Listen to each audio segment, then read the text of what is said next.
We're about to begin the Practitioner Consultant Certification course, Plant-Based Health in Complementary Alternative Medicine. But before we do, allow me to give you an introduction to the historical evolution of this program. What began with an interest in essential oils back in the late 1980s, learning the effect smells has on behavior, quickly turned our attention to gathering information on synthetic chemically laced air many years before the EPA coined the word sick building syndrome. The reason in looking at other aromas in our environment was based on the knowledge we had of some essential oils when smelled could cause a drop in blood pressure, such as ylang ylang, and the smell of rosemary essential oil upon smelling may raise the blood pressure in some. And the effect of other essential oils aromas on relaxation and energizing, these were the initial observations that gave way to the question what other synthetic chemical smells can affect our behavior and health. As we continued to gather data, it became clear how little we knew and how unaware we were of the accumulative damage from most of the chemical based products we use on a daily basis.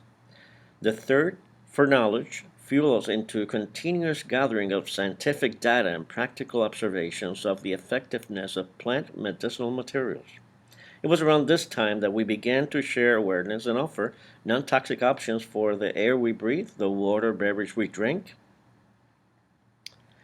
and the products and meds we use, connecting many of our illnesses to chemical exposures. It was around 1989 1990 that we began to record the effects of essential oils by themselves in combination as synergies, in blends, and as active ingredients to non toxic products, and began to see the health advantage of plant based health and their values as options to chemically exposed life. Around 1994, we began to include herb tea and tinctures to our practice, transferring the therapeutic knowledge we had about essential oils to the herbs in tea form. And in tinctures, making sense since the taste of the herb tea is the essential oils released by the hot water, and in a tincture, the therapeutic properties are essential oils, which are released by the alcohol. It was around this time that we began to use the plant essential oils in combination with related herbs and tinctures, documenting a very effectual non toxic approach to today's healthcare and maintenance. In July 2013, we were invited to give a lecture at EarthSafe, an excellent group of vegans in our area. Here is where we learn about chemicals in the foods that we eat. This is the knowledge we needed to complete our plant-based camp practitioner consultant certification program and practice, which is focused on chemicals in the air we breathe, chemicals in the water and beverage we drink, chemicals in the products and meds we use, and chemicals in the foods we eat, but from the point of view of what foods are feeding our illnesses and what food starves our illnesses. At present, 2015, we're proud to offer a complete unique educational program and practice based on information collected from the National Institute of Health, the EPA, the National Toxicology Program, and the uses of plant medicine in medical history, as well as 28 plus years of practice, anecdotal information, and common sense. This serves as a backbone to this education and practice. Plant-based CAM certificate program prepares an individual to work with plant essential oils and medicinal herbs and complementary alternative medicine, offering awareness and non-toxic options in a very unique effectual practice for today's healthcare and maintenance, in sync with nature and human health. As we commence, you will begin to discover the many reasons why we're sick, sicker than ever before in history. You will begin to understand how modern medicine is our best choice for saving our life and how plant-based health is the excellent choice in maintaining our health. We're about to begin level 1 of 4 levels to certification. Please note, there's no time limit to completion. We do recommend that you take a minimum of 2 weeks per level to be able to absorb the information. Once again, thank you for your interest in plant health care and maintenance and for choosing plant-based camp education and practice.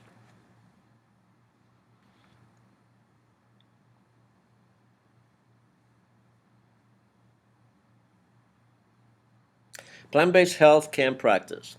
The foundation for the practice of plant-based health and complementary alternative medicine is based on information collected from independent research from the past 28 plus years. Information gathered from mainstream scientific community, government health agency, daily practice observation, and teachings. They have all contributed to the curriculum and practice of this evolving plant healthcare profession. In part, it is a collection of health warnings that most of us are not aware, and most of our healthcare practitioners are also unaware and often overlook in their practice, which causes them to overlook the possible causes of many of our illnesses and the therapeutic worth without the debilitating side effect of plant-based health materials in today's healthcare maintenance. This information and health warnings we call the 4 areas of good or bad health is the foundation and serves as a guidance for our education and practice.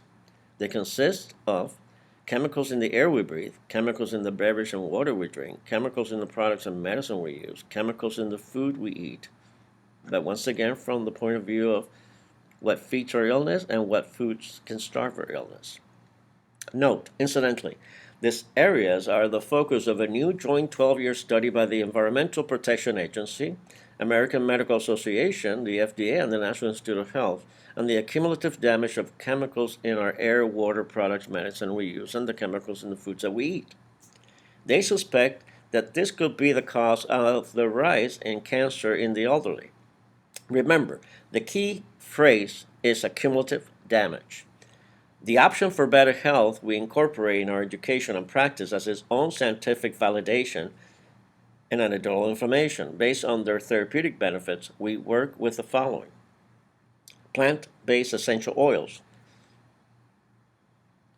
herbs in tea form and tincture, plant probiotic, kombucha, plant foods, plant-based products. Throughout the years of fact-finding and practical observation, we have developed a practice that through education provides chemical awareness and plant-based options to improve an individual's health and complementing today's medical care. We call it plant-based health and complementary alternative medicine. We begin with level 1 of 4 of the practitioner certification course, awareness of chemical exposure and health. It is important to point out that our practice is complementary to an individual's approach to the healthcare and maintenance, not a substitute for mainstream care. It is important to mention that we're not against synthetic medications. We're very much against unnecessary use of medications in which the benefit does not outweigh the risk. Our practice recommends and supports medical diagnosis and treatment. Our practice complements medical treatments by informing, educating an individual of known health risks that are not often covered in their doctor's consultation. The plant-based CAM practitioner consultant can then offer the best non-toxic approach to the individual diagnosis by also looking at chemical exposures connected with their illnesses. If you need a pill, you need a pill. Plant-based materials can be useful to care for side effects of many synthetic medication, reducing the amount of secondary medication taken for a side effect of the original prescribed medication. We strongly believe and practice side by side with the health value of medical care. During the 28 plus year we have been gathering knowledge, we can now conclude that medical care will save our life, but plant-based medicine, plant-based environment, and plant-based foods, as you will learn, is fundamental practice in maintaining our health. It is important to mention that in our practice we need a medical diagnosis in order to base our information and recommendations. Without this information, we will be practicing blindly and not recommended in our practice or any complementary alternative medicine practice. It is important to know that our information is based on plant-based scientific validation, historical uses, anecdotal information, and common sense. Our consultation is provided only for informational and educational purpose only and should not be construed as medical advice. We recommend to always consult a qualified medical practitioner if ill or suffering from high or low blood pressure or an undiagnosed illness. We practice through education, informing an individual on plant-based non-invasive options. Because communication with an individual primary care physician is important, we strongly advocate and advise to always inform their primary care physician of any additional therapies complementary to their healthcare regimen. In the beginning, Since the dawn of time, early humans and animals, when faced with illness, instinctively thought out medicinal plants for survival. The discovery of fire making on or about 500,000 BC led to the observation that when inhaled smoke from a variety of plant materials can cause changes in health and behavior, paving the way for the first known method of healing to evolve, smoke medicine, or as we know it today, aromatherapy.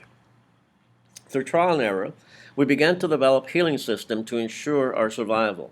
Throughout time and until the time that medicine began to become synthetic and semi-synthetic, plants and their extracts have been used to combat and prevent all the world's plagues. Medicine was essentially based on accumulated knowledge concerning medicinally active plants and plant products. From this background, mainstream medicine rose, adding scientific rigor and much else that was new. This remained to a great extent dependent upon the patrimony of medical botanical knowledge. Around 300 BC, a pharmaceutical botanist group called Rhizotoma, from the Greek word rhizoma, the massive root of tree, were the earliest pharmacobotanists whose writings were the basis of knowledge of medicinal plants during the Hippocratic period. Hippocrates, the father of medicine, based his practice and teaching on medicinal plant materials, passing on to his followers a wealth of plant-based practice. The Materia Medica Libri by Dioscorides represented an important development of pharmacy and botany. The contents of his books are as follows. Book 1, Aromatic Oils, Ointments, and Trees. Book 2, Living Creatures, Milk, Dairy Products, Cereals, and Sharp Herbs. Book 3, Juices, Herbs. Book 4, Herbs and Roots, and Book 5, Vines and Wines. It is also good to point out that the word physician originated around this time and comes from the Latin word means physica, meaning natural science, which translates to he who practices with nature. During the past century, modern science has explored in depth many aspects of the plant world within a full range of discipline, not only for medicine and personal care, but also for medical geography, phytobiology, cytology, genetics, histology, and biochemistry, among others.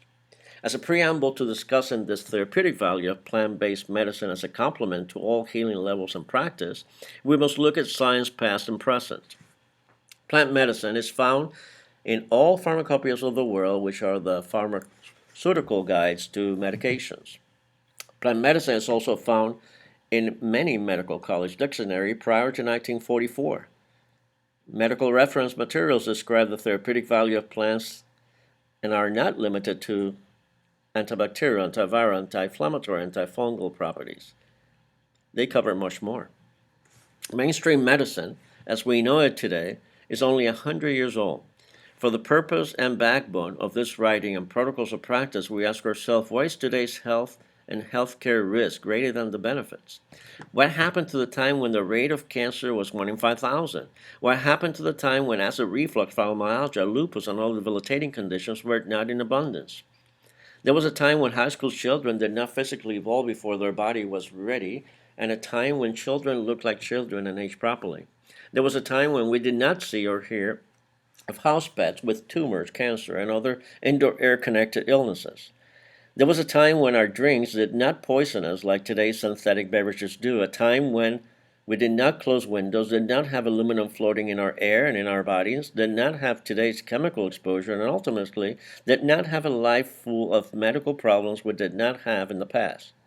For answers to these questions, we have to go and look at the last 72 years to the beginning of the practice of adding chemicals to our air, water, beverage products, medications, and food.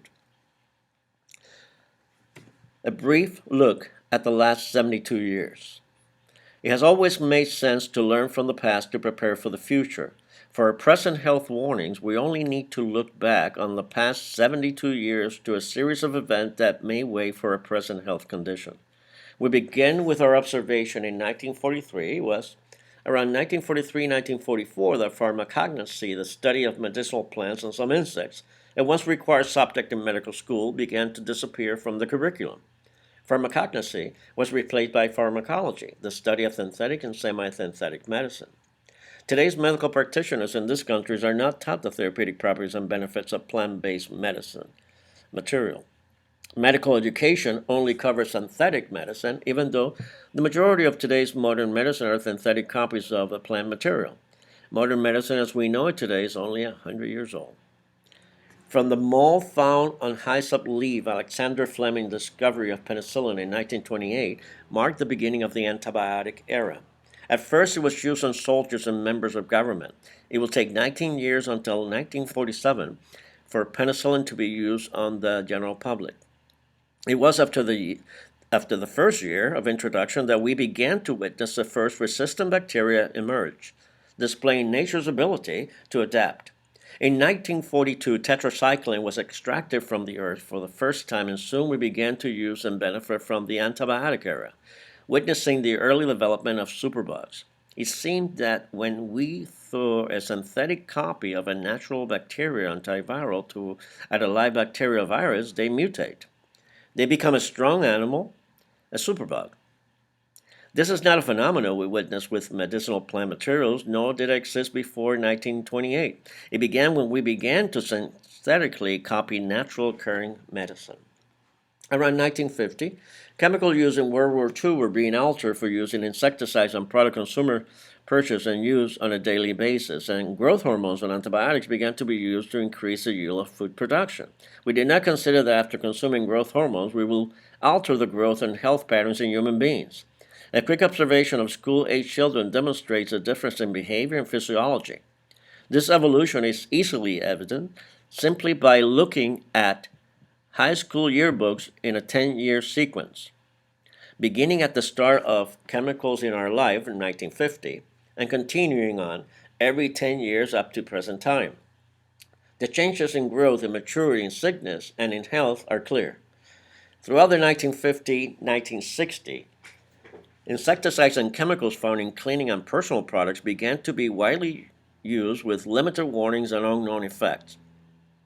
In 1960, the rate of cancer and other illnesses which we now suspect and in many cases know to be associated with chemical exposure began to rise.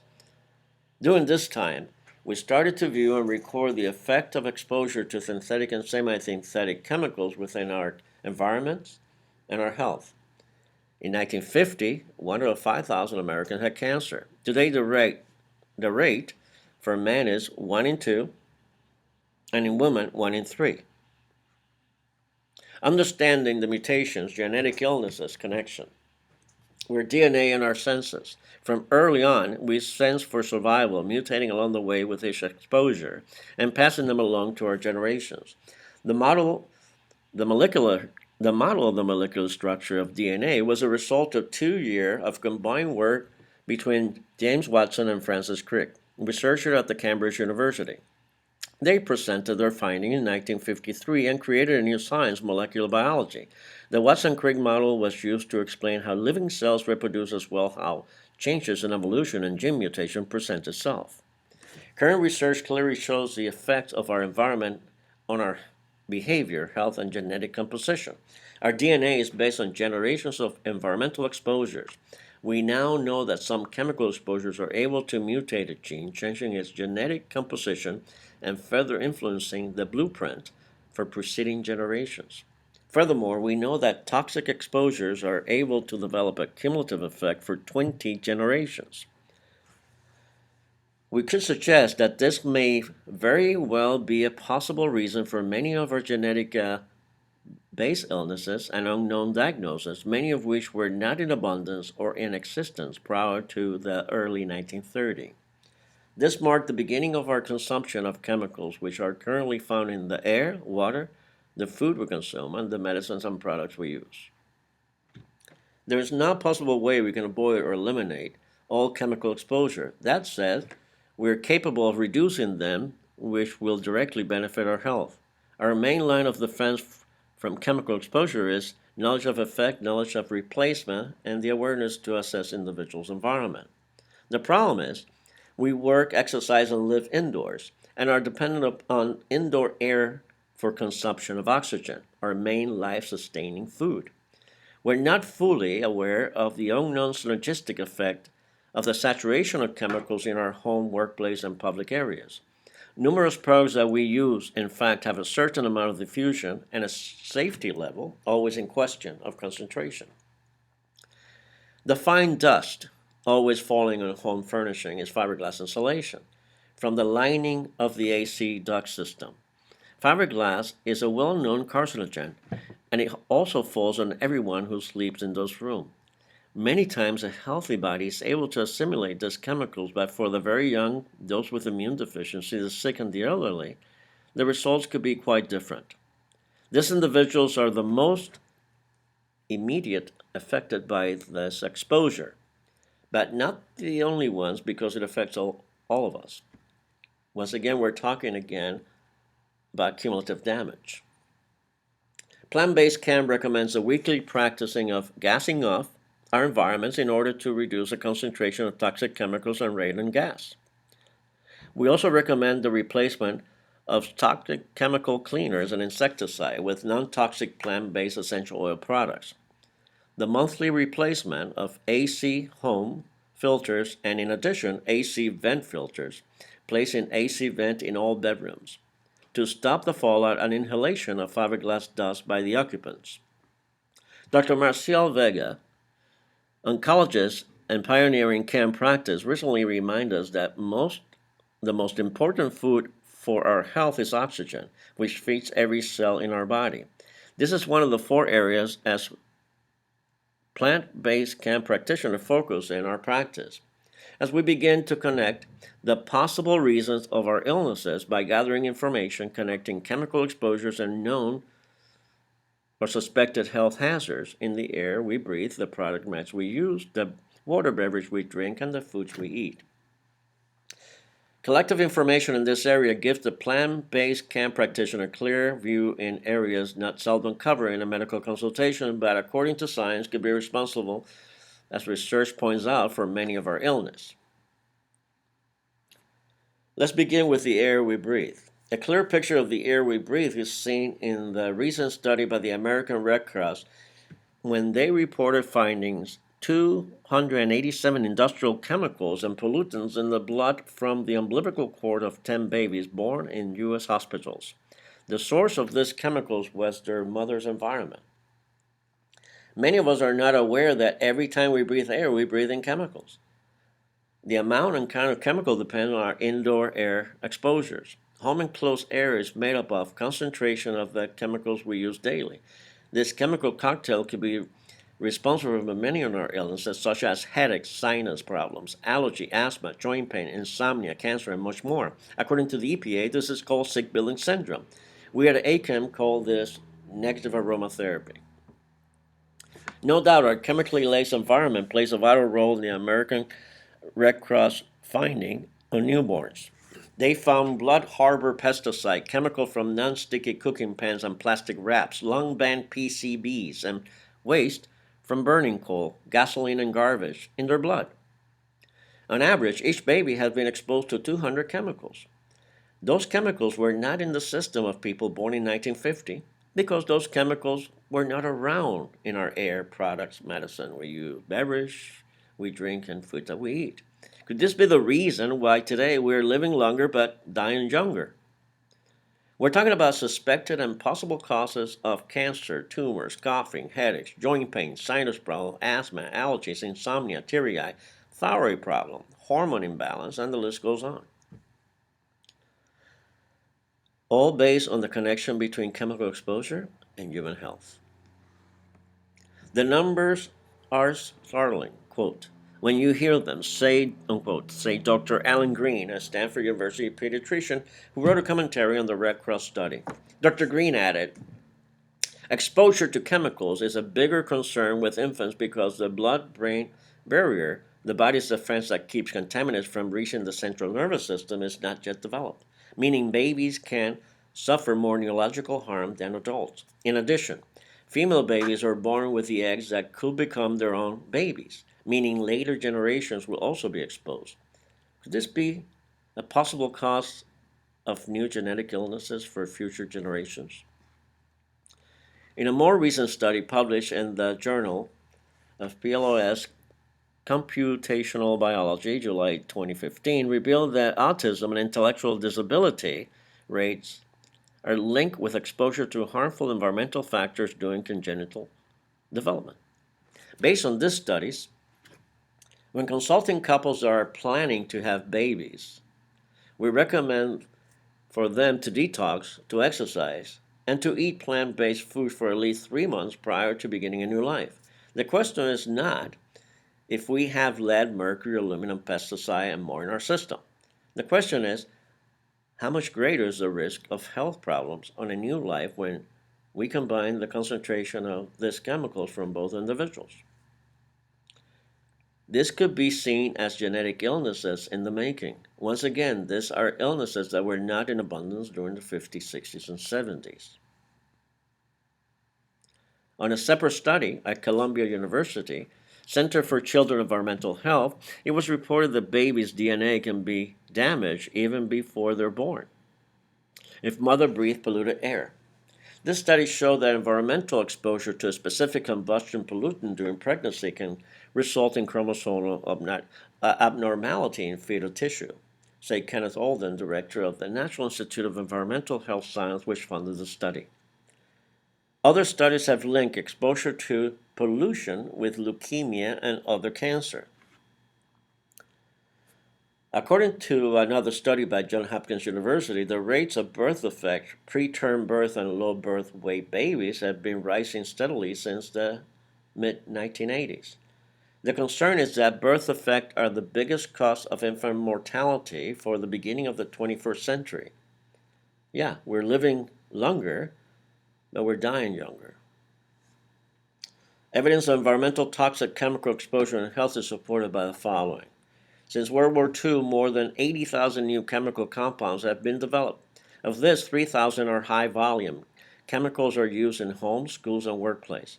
They're widely dispersed in air, water, and soil, and many used in products we use and foods we eat. And less than 20 of these chemicals have been tested for their possible toxicity to children.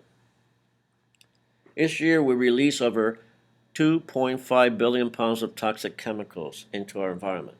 Studies from the Center for Disease Control and Prevention reveal high levels of synthetic chemicals in nearly all Americans, including newborns, infants, and in the breast milk of nursing mothers.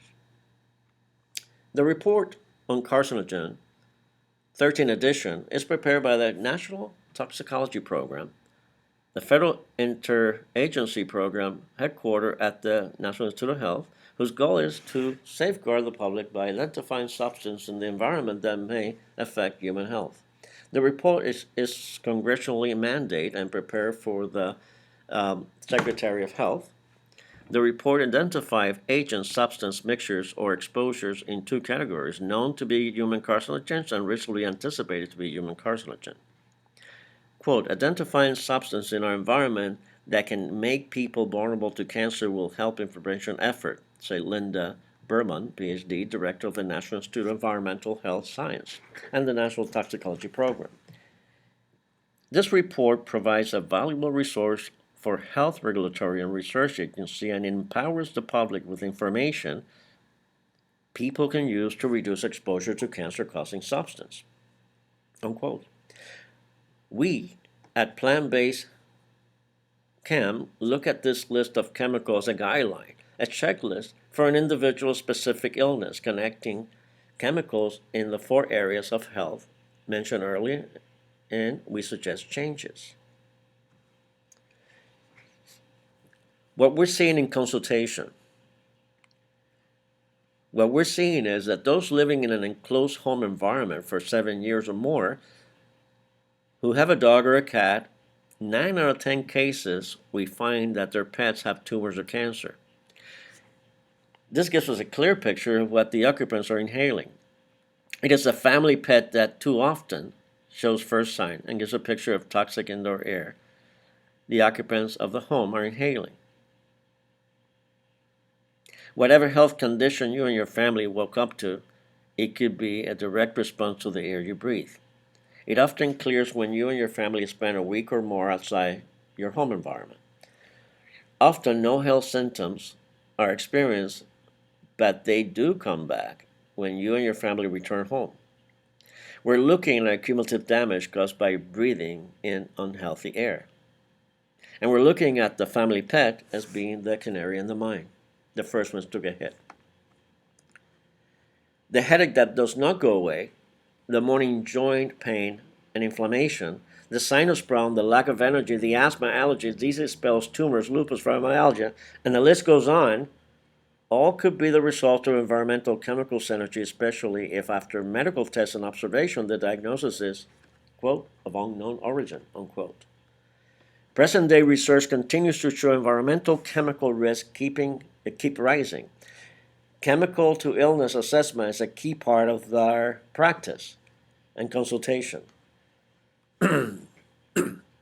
One observation is of the risk of present-day women going through the natural change in life known as menopause, risk that the women of the past prior to 1950 did not face.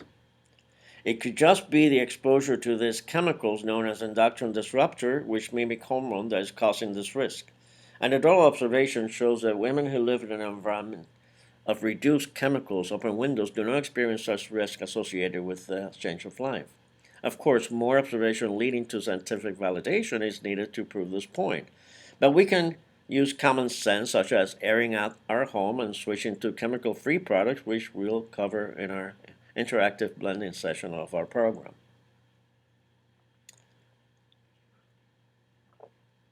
We are DNA in our senses. We are a product of our environment. Current research clearly shows the effect of our environment on our behavior, health, and genetic composition. This directly influences our evolution and, to a great extent, the evolution of the Earth. In one recent animal study, scientists discovered that minuscule exposure to common chemical found in plastic products, such as drinking bottles and plastic containers and toys, could predispose an individual to a life of weight gain. These chemicals are recognized to mimic hormones known as endocrine disruptor that disrupt the endocrine system and disrupt the working of the thyroid. Ruth Blumberg, a researcher in this field from the University of California, coined a new word for the fat chemical, abisogen. A look at recent studies. According to an American Red Cross, this is the American Heart Association scientific statement from Dallas, May 10, 2010, the scientific evidence linked air pollution to heart attacks, strokes, and cardiovascular death is substantially strengthened, and those with high cardiovascular risk should limit their exposure. This response can start a cascade of changes that adversely affect the rest of the body, Brooks says. It is possible that certain very small particles of chemicals that travel with them may reach the circulation and cause direct harm. The lung nerve fiber irritation can also disrupt the balance of the nervous system throughout the body. These responses can increase blood clotting and thrombosis, impair vascular functions and blood level, elevate blood sugar, and disrupt proper cardiac electrical activity, which may ultimately provoke heart attacks, strokes, or death. The studies also indicate that there is no safe level of particulate matter 2.5 exposure in, he says, the evidence is strongest for fine particulate matter having a causal relationship to cardiovascular disease, said the expert panel of Arthur, who updated the association's 2004 initial statement on air pollution, also published in Circulation Journal of the American Heart Association.